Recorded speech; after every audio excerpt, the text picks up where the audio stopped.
Rikers' escape plans. Secrets from the inside. The shocking escape attempt. Imagine this. It's midnight on Rikers Island. Sirens are screaming, guards are sprinting, and floodlights are cutting through the darkness. On the prison yard floor lies a prisoner, bleeding, clutching a rope made from torn bedsheets. That rope had been his lifeline, a desperate attempt to climb over the towering walls of Rikers. But instead of freedom, he collapsed in the dirt, caught and beaten before he could even touch the other side. This was not just one man's plan. This was part of the secret chain of escape attempts, hidden inside Rikers Island, plans that no one on the outside was ever meant to know. But how did these prisoners think they could outsmart one of the most infamous jails in the world? And what went so wrong? The whisper of freedom. Before that bloody night, the seeds of escape were planted in hushed whispers. Inside the dorms, prisoners spoke in code. They passed scraps of paper hidden under food trays, or tapped messages through pipes in the wall. The talk was always the same. We can't survive here. We need a way out. Rikers was chaos. Overcrowding, gangs, violence, and desperation. It was a pressure cooker. And for some inmates, the only way to survive was to escape. At first, it sounded impossible. The fences were high, the guards brutal, and cameras covered nearly every angle. But someone, an older inmate with scars and reputation, claimed he had the perfect plan. He whispered, "Every prison has a weakness. You just have to find it." And that whisper turned into a dangerous dream. The hidden map. The inmates began watching the guards, not with anger, but with patience. Every step, every routine. They noticed who fell asleep on night duty, who left doors unlocked just for a moment, who could be bribed with a cigarette or a slice of food. They even drew maps, sketches of the prison walls, the hallways, the blind spots in the cameras.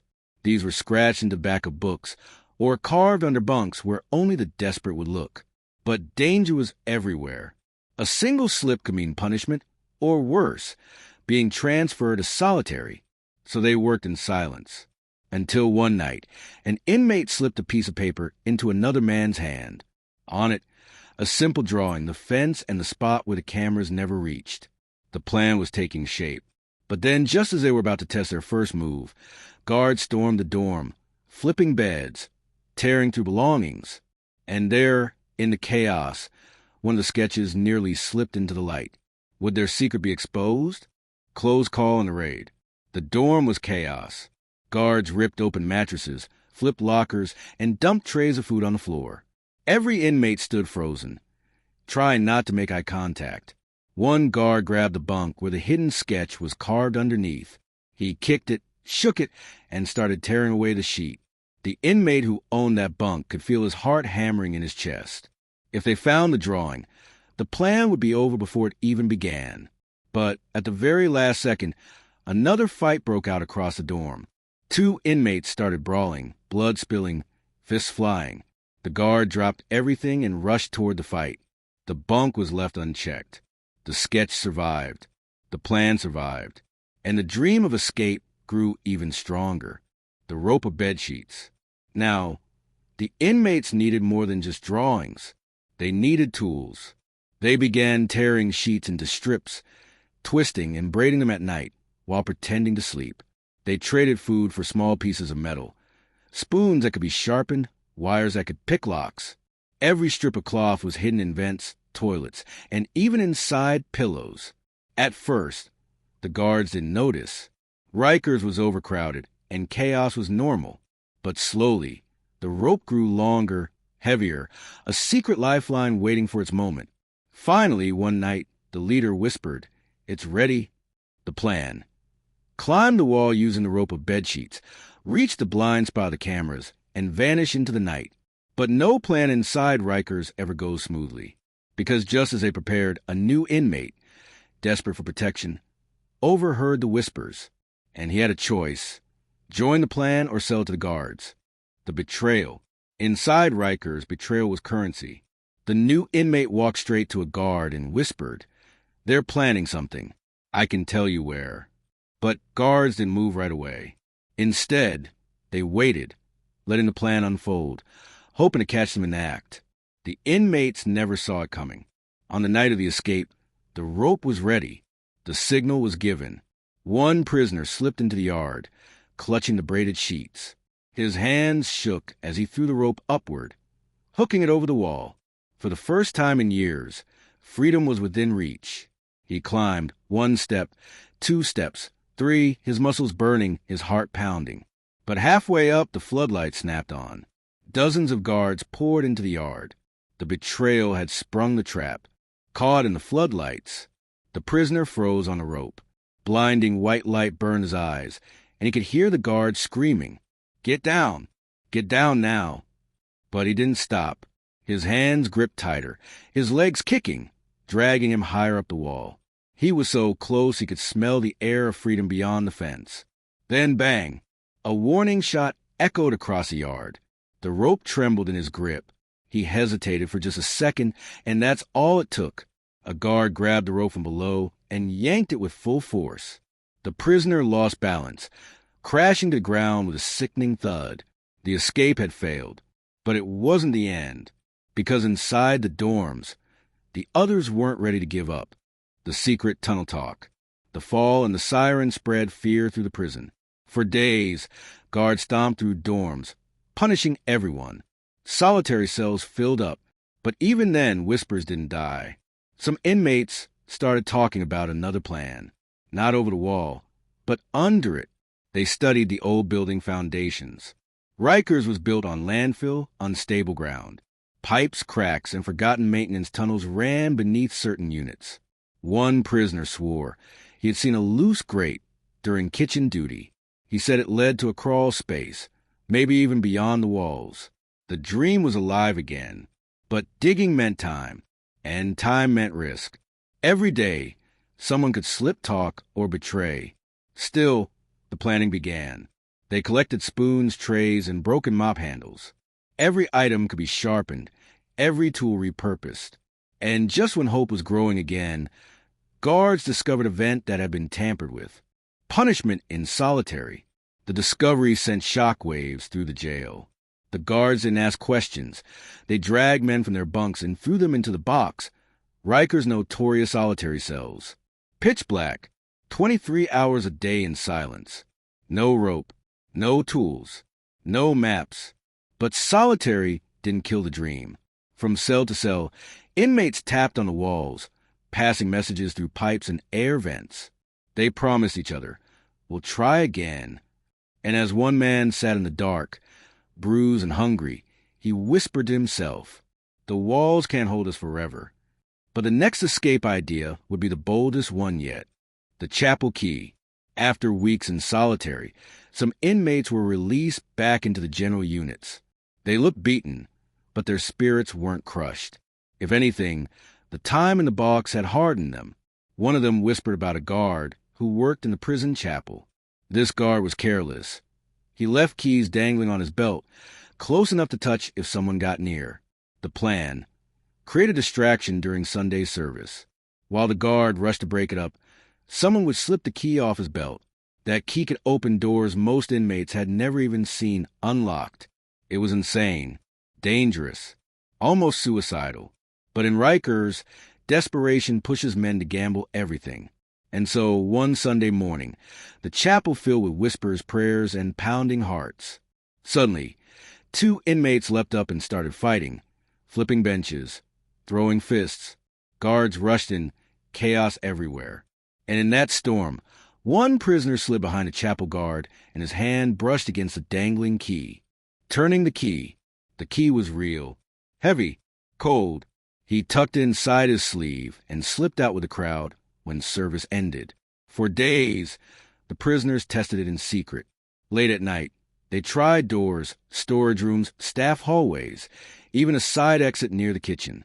The key didn't fit every lock, but when it turned, it opened spaces no inmate should ever see. One night, they pushed through a hidden door and found themselves in a supply corridor. The smell of outside air leaked through a crack in the wall. Freedom was so close they could taste it. But as they moved forward, alarms suddenly flared red. The key had triggered a silent security system. Caught red-handed, guards flooded the corridor, weapons drawn. The inmates froze, the stolen key still in one man's hand. There was no time to run, no way to hide. The leader stepped forward, his eyes burning with defiance. He said nothing, but the message was clear. At least we tried. The punishment was brutal. Beatings, shackles, solitary. The chapel was locked down tighter than ever, and rumors spread that the guard who lost his key was forced out. But even then, even beaten, bruised, and locked away, whispers of escape still traveled through Rikers. Because for every failed attempt, there was always another idea. The kitchen plot. After the chapel key disaster, guards thought they had crushed every escape idea, but the inmates were already looking for the next opportunity. This time, their eyes were on the kitchen. It was one of the few places in Rikers where inmates handled real objects, knives, pans, heavy trays, tools that could be turned into weapons or even pry open doors. One inmate, assigned to dishwashing duty, noticed something strange. Every night, delivery trucks rolled into the back gates, dropping off supplies. The security check was sloppy. Guards often waved trucks through without even inspecting them closely. The plan was simple but daring. Hide inside one of the supply crates, wait until the truck rolled out, and disappear into the city. For weeks, they prepared, saving scraps of cardboard, measuring the crates, rehearsing who would go first. Finally, one night, a prisoner squeezed himself into a crate filled with plastic wrap and empty boxes. His friend sealed it shut. The truck engine roared to life. The gate opened. Freedom was rolling closer with every second. The wrong stop. Inside the dark crate, the prisoner held his breath. He could feel the truck bouncing over potholes, hear the faint honk of traffic beyond the gates. His heart leapt. He was finally free. But suddenly, the truck stopped. The doors opened. Voices, not delivery men, guards. The crate was dragged off, slammed onto the ground, and pried open. Blinding flashlights poured in, revealing the terrified inmate curled inside. He was dragged out, beaten, and paraded in front of the others as a warning. This is what happens when you try to escape Rikers. The kitchen was locked down. The supply trucks were searched more carefully. But even then, the whispers didn't stop. Because one inmate had noticed something else during the failed attempt. An old, rusted gate in the truck yard that the guards never checked. The rusted gate. That gate became the new obsession. Bent, corroded, its padlock rusted from years of rain. It looked weak, almost forgotten. Night after night, inmates tested it, kicking lightly, pushing, shaking. Slowly, the lock began to loosen. All they needed was one good shove. The plan. On a stormy night, when the sirens and rain masked their movements, they would slip into the truck yard, break the lock, and vanish through forgotten gate. But just as they were ready, one inmate, nervous and paranoid, made a mistake. He whispered about the plan to someone he thought was a friend. That friend was an informant. And the next night, as the storm rolled in, the yard was crawling with guards, waiting in the shadows. The storm trap. The rain fell hard that night, pounding against the metal roof, washing over the fences. It was the perfect cover. The inmates moved carefully, slipping into the truck yard under the roar of thunder. The rusted gate stood there like a door to freedom, old, weak, almost begging to be broken. They pressed their shoulders against it. 1, 2, 3. The lock gave a screech, bending against the pressure. They were seconds away from breaking through. Then, suddenly, floodlights snapped on. Dozens of guards emerged from the shadows, batons raised, shields in hand. It wasn't just a bust. It was an ambush. The informant had given everything away. The inmates scattered, but there was nowhere to run. Rain mixed with blood as guards swarmed them, dragging them back into the darkness of Rikers. Broken spirits, new ideas. The next morning, the prison was tense.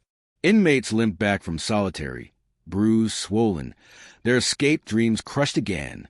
Some said it was over, that Rikers couldn't be beaten, but others refused to give up. They started studying the very heart of the jail, the transport vans. Every day, prisoners were moved to court, hospitals, or other facilities. Those vans were the only vehicles guaranteed to leave Rikers gates. The new plan, hijack one. It sounded impossible. But in Rikers, impossible only meant dangerous. The van hijack attempt. It started with a sick call. An inmate pretended to be ill, clutching his stomach, collapsing on the floor until guards finally ordered medical transport. He was loaded into a van with 2 other prisoners, his hands cuffed, his legs chained. 2 guards sat up front, another in the back. But hidden inside his waistband was a sharpened piece of metal, a shank crafted from a mop handle. As the van rolled out, the inmate leaned forward and whispered to the others, "Now!" They lunged, slamming into the guard in the back. Chains rattled, fists flew, and the shank pressed against the guard's throat. For a moment, it worked. The guard froze. The driver panicked. The van swerved. But then, screeching tires. 2 patrol cars cut them off at the gates. The plan had failed again. The cell block riot. After the failed van hijack, anger spread to the prison like wildfire. Whispers turned to shouts, and soon whole cell blocks were buzzing with talk of revenge. One night, it boiled over. Dozens of inmates refused to lock down.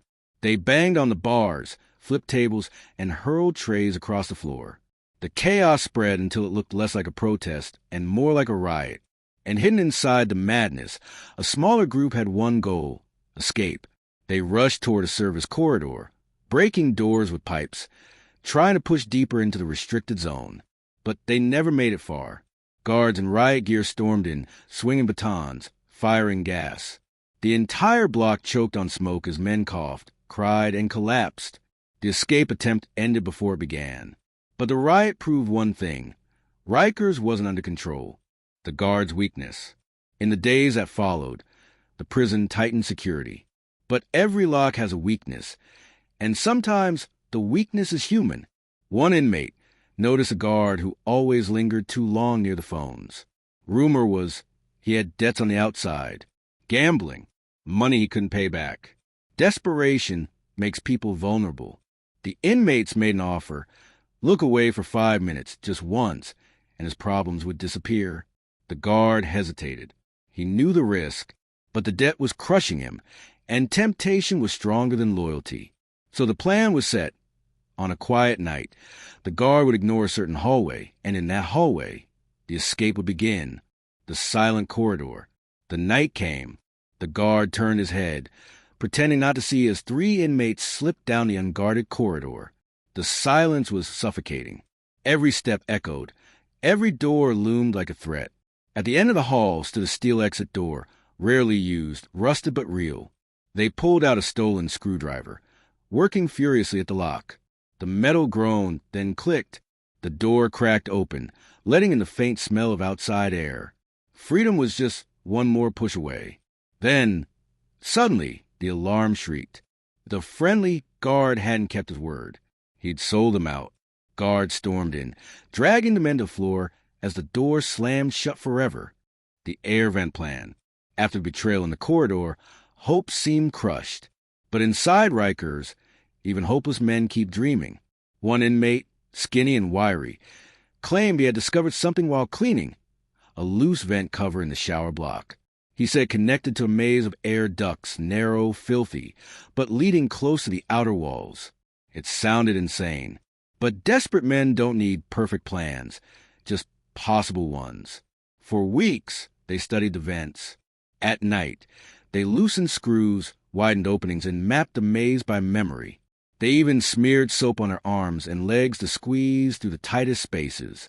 One night, 2 men slid inside. Their bodies scraped raw against the metal, coughing on dust and mold, inching toward freedom. But halfway through, one of them froze. His chest wedged tight. He couldn't move forward or backward. Panic filled the duct. His screams echoed through the vents. And within minutes, the guards heard the screams in the ducts. Sirens blared as guards rushed in, shining flashlights into the vents. They found the trapped inmate wedged between 2 bends, his face pale with fear. It took an hour to cut him out, and by the end, the entire block reeked to failure. The other man, who had slipped further inside, was dragged out too, beaten, bloodied, his body covered in cuts from the sharp metal. The vent plan had collapsed, literally, but the screams that night shook Rikers. Because for every man who failed, 100 others whispered, "Next time, we'll be smarter." The boat dream. Some inmates began thinking bigger. What if they didn't climb, dig, or crawl at all? What if they floated? Rikers sat on the East River, surrounded by cold, dark water. The current was strong, the distance deadly, but the city skyline was visible like a taunt every single day. One man claimed he could build a raft from garbage bags, milk cartons, and stolen plastic wrap. Another said they could grab empty barrels from the kitchen trash. Slowly, the boat dream spread. For weeks, they collected scraps, tying knots in secret, hiding the pieces under piles of laundry. The raft began to take shape. Ugly, fragile, but real. The plan: launch on a foggy night, paddle across the East River, and vanish into the city. But before the night came, guards discovered the stash. Floating barrels tied with sheets, ready to sail. The raft never touched the water. The last gamble. By now, Rikers was a prison boiling with tension. Each failure made the guards more brutal, but also made the inmates more daring. The final plan wasn't subtle. It wasn't secretive. It was pure chaos. A group of men whispered about timing an escape during a transfer, when buses lined up at the gates. They would start a massive fight inside the yard, drawing guards away, then rush the bus doors in confusion. It was madness, almost suicidal. But for men with nothing left to lose, it felt like the only chance. On the chosen day, fists flew, trays shattered, alarms blared. The yard exploded with violence. And in the middle of it all, 3 inmates sprinted for the buses. They almost made it to the doors. But gunshots split the air. The attempt ended in blood, screams, and chains. The deadliest escape plan. By now, Rikers was drowning in tension. Every failed attempt only proved how dangerous the place had become, not just for the inmates, but for the guards too. Then came the darkest plan of all. A small group whispered of taking hostages. Not sneaking, not hiding, but seizing guards during a shift change and forcing their way out at gunpoint, if they could get their hands on a weapon. It was reckless. It was violent. But some inmates believed it was the only way anyone would ever see freedom. For weeks, they prepared, watching the guards, timing the shifts, memorizing routes. A smuggled piece of metal was sharpened into a blade. Another inmate bragged. He knew someone who could sneak in a small gun through corrupt staff. The tension was unbearable. Every man involved knew. If it worked, they'd walk free. If it failed, they'd never walk anywhere again. The night came. A guard stepped into the dorm with his keys jangling, unaware the eyes locked on him. Suddenly, hands lunged, blades flashed, chains rattled. The guard was dragged to the floor, his screams echoing through the hall. The blood-stained keys. For the first time, inmates had what they dreamed of, keys stained with blood. They rushed through the corridors, unlocking doors, shoving terrified guards aside. Alarms howled across Rikers. Sirens blared. Floodlights lit the yard like daylight. The escapees pushed forward, dragging their hostage, pressing the stolen blade to his throat. They were steps away from the outer gates. And then, everything exploded. Armed officers stormed in from every direction. Guns raised. Commands screamed. The standoff lasted minutes, but it felt like hours. Finally, the guards rushed. Shots rang out. Chaos swallowed the yard. When it ended, the prisoners were face down on the ground, blood pooling beneath them. The hostage survived, barely. The deadliest escape plan in Rikers history was over. The aftermath. The prison went silent after that night. Cells were searched, punishments handed out, and security locked down harder than ever before. But in the shadows, whispers never died. Because no matter how many times they failed, no matter how much blood was spilled, one truth always haunted Rikers. As long as men were locked inside, someone would always be dreaming of escape. Secrets that never stay buried. Rikers Island is more than a jail. It's a world of its own. A place built on fear, chaos, and desperation. And behind those walls, escape has always been more than a plan. It's a language, a hope, a fire that refuses to die. Some plans ended in laughter, some in tears, and some in blood. But the truth is this. No matter how many times they fail, The secrets of escape from Rikers will never stay buried, because in a place designed to break men, the dream of freedom will always live on.